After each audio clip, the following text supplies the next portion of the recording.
Hi everyone, it's Shante, K Shantae Z. Welcome to today's analysis. It's June 8th, 2020. I'm going to come with you with some stuff. So, it's kind of like detailed, but I'm not going to be long-winded, I promise. So I'm just going to just jump right into it. So, as you know, we have the coronavirus. We are 1.9 million cases in. I'm not sure the numbers of deaths, but it's probably surpassed 110 deaths in this COVID-19. So, and of course, it's no mass testing, but Kelly McEnany did had a press conference. I put it on the top of the list to discuss, but I just want to get through the coronavirus stuff first before I get to the political stuff.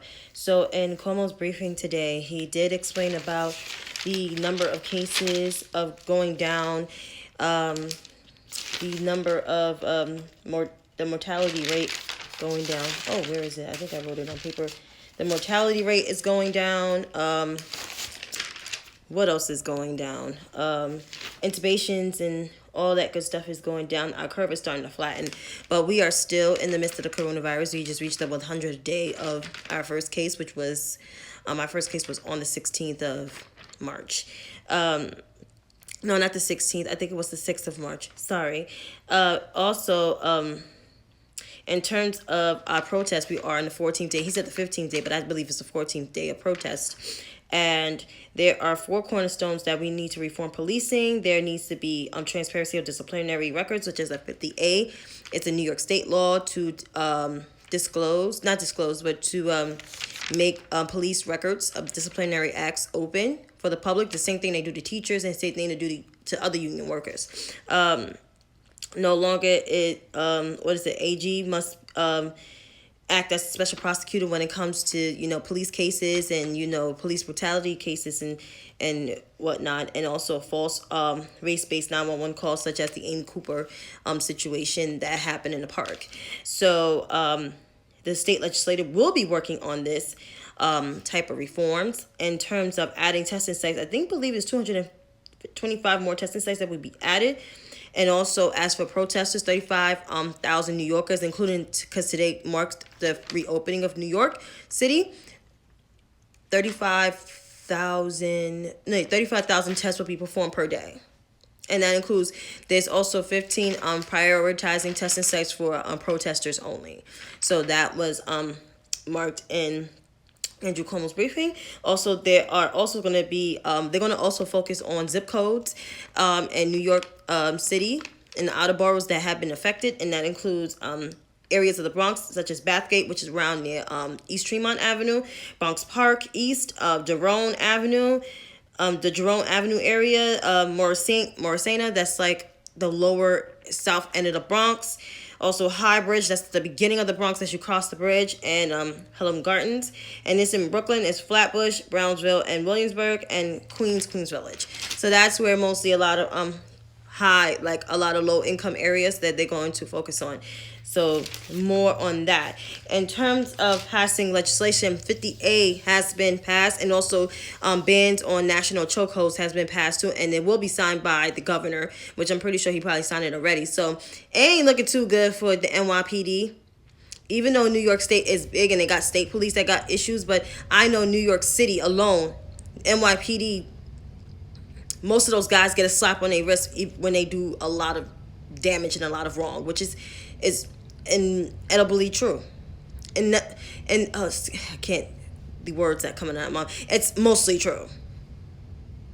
With the whole Eric Gardner case, it took 5 years for the NYPD to fire I'm so tongue twisted, fire Pantaleo, and he was getting paid.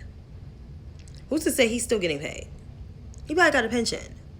He has access to his pension. So I'm not shocked.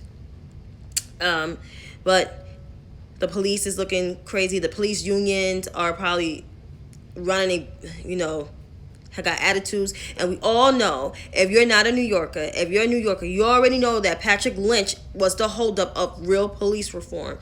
He's the guy that gets slapped on the wrist to officers. He's basically is the reason why the NYPD has more money in the budget and probably other mayors prior to de Blasio than life itself. So to top that off, I mean, NYPD's in for a rude awakening, and we're all going to see everything unfold. It might be some people either resign, get fired, or get arrested. I think 2 cops already in the city already got arrested for the video that was on tape of shoving that young lady in the Daily News. That cop got arrested today. So it ain't looking too great for him. So police around the country is going to see a real rude awakening, especially places like Minneapolis, which they're defund the police indefinitely. The NYPD, the 50A repeal, and their funds is going to be rerouted. The NYPD. So that's going to be $6 billion. That $6 billion that's going to be dispersed other places, which is good because the education department needs some money. We need better books. They need more broadband, HRA, construction. HPD. Also consumer affairs, minority-owned businesses. The city going to need some stuff, and also infrastructure too.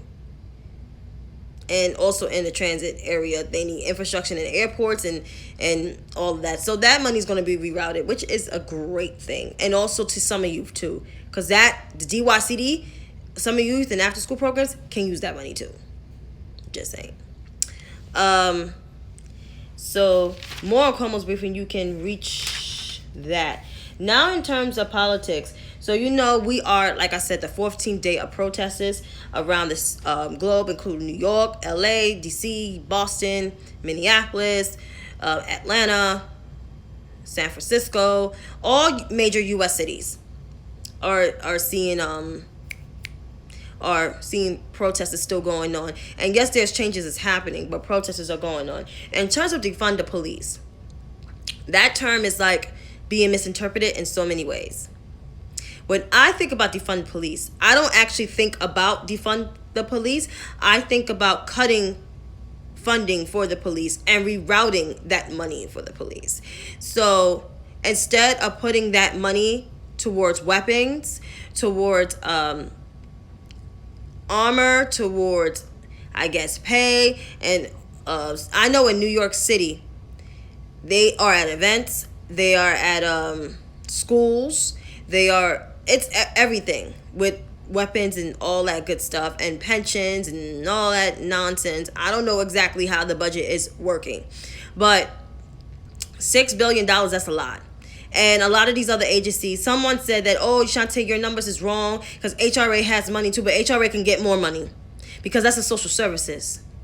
And also, education department need money because they still need better chairs and more books instead of teachers buying supplies and other kids have to use the supplies that the parents have to bring in or teachers have to buy. No.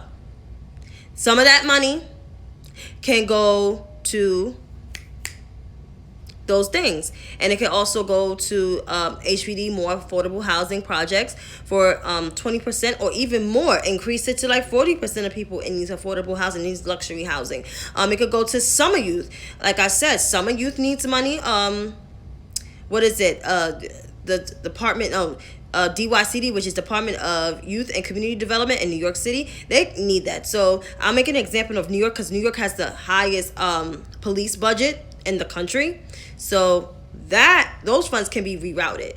So when people say defund the police is breaking up the police. Their police need to be reformed.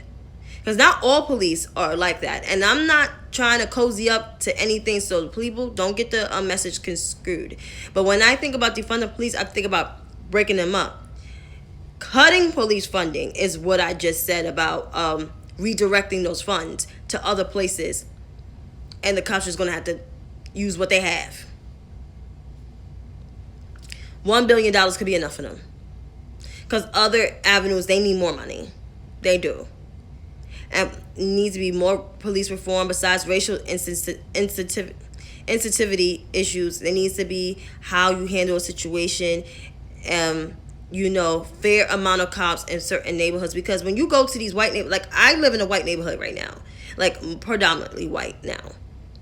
I grew up in Harlem. There was more cops in Harlem than there was more cops down here. And I went to school in the same area that I live in now. So that right there is a contrast. So this police reform and these repealing and this whole redirecting funds at which my mayor did today, which I was like shocked, surprised, but happy at the same time. And what the state legislature did of releasing and making police disciplinary acts public knowledge. It's great. And I know I'm talking fast in terms, but this is what happened in my state today. I don't know what happened in Boston.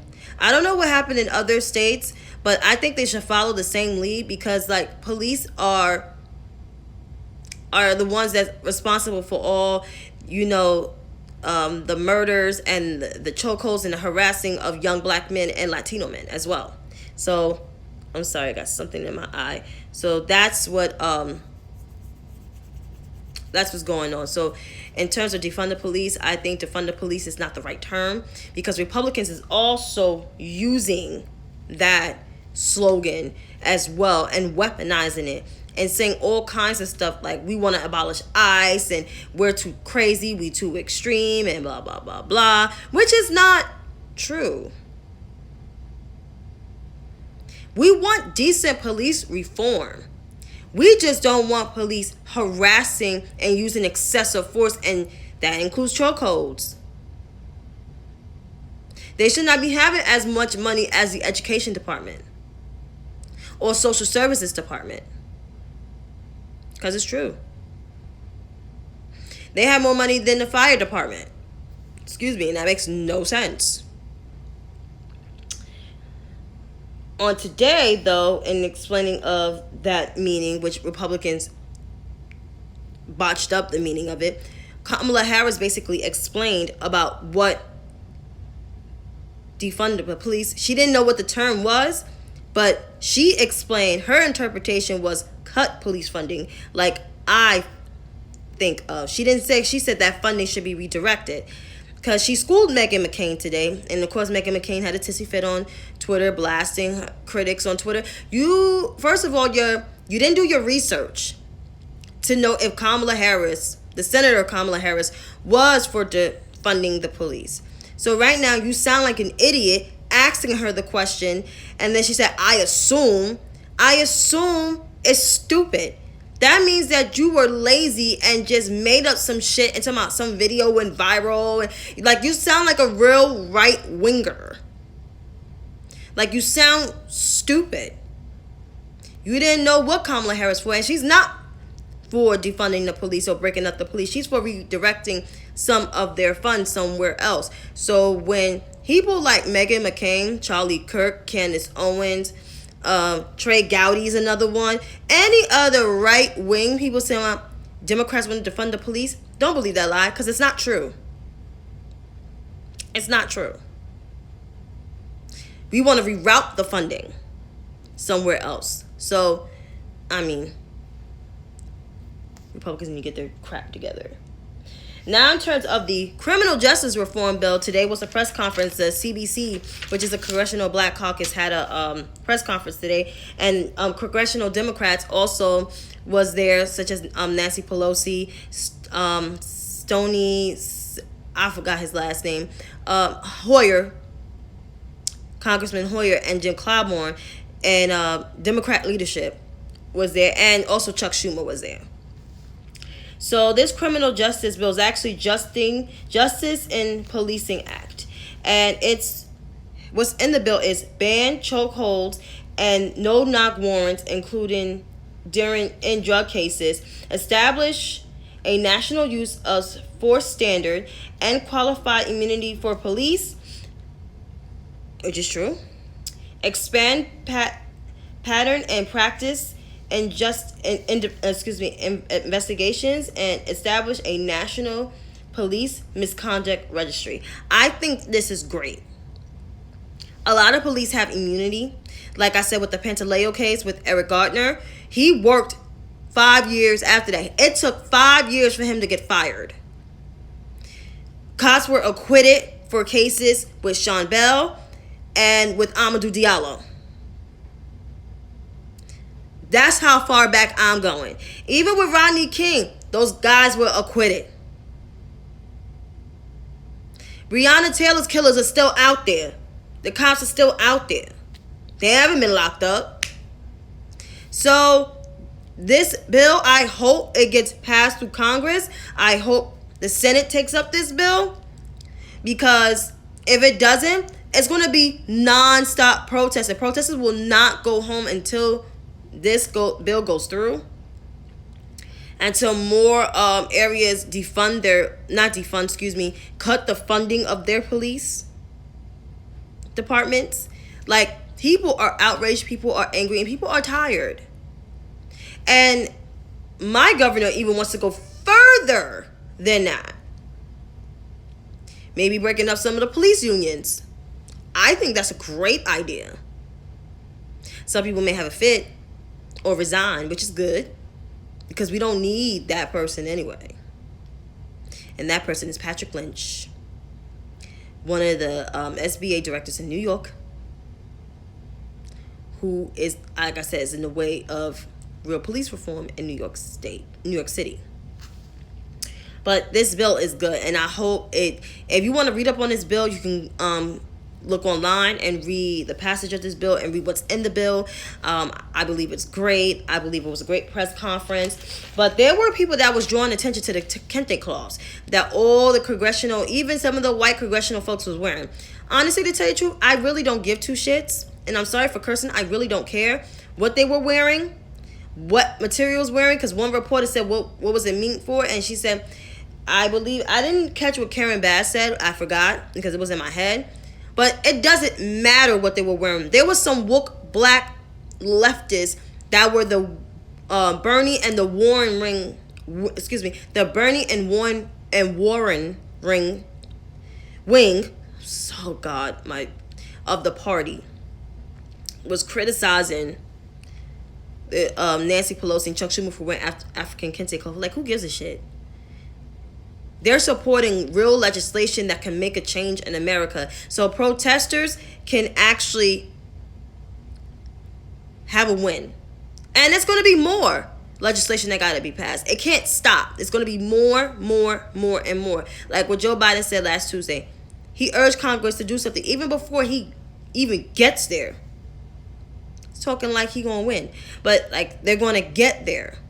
So there's going to be stuff happening on the federal level. There's some stuff that's already happening on the state level. And it's going to be more. It's going to be like a domino effect. So, like this thing here is going to be a constant thing going. And I think it's great. I think it's great. So, these little woke intellectual left needs to shh. And just let Congress and let the actual people that's protesting do their thing. And in terms of Joe Biden, he doesn't support defunding the police. I don't think he likes the term. I think he thinks the term is breaking up the police. He believes that there's some funds that should be allocated, but not having a large budget, which I understand. That's like everybody. So that whole issue of funding the police is going to be a long discussion topic. So when I get more clear understanding, I make sure I deliver that to you. And I hope I deliver that properly to you. Even though I feel like I was talking in circles, I hope everybody understood what the distinction of defunding the police and cutting police funding. As for affirmative action, thank you, Chantel. As for affirmative action, somebody told, it was a reply I saw and said, because of you blacks are the reason why, let me quote it. Because of you blacks having a good job is due to affirmative action.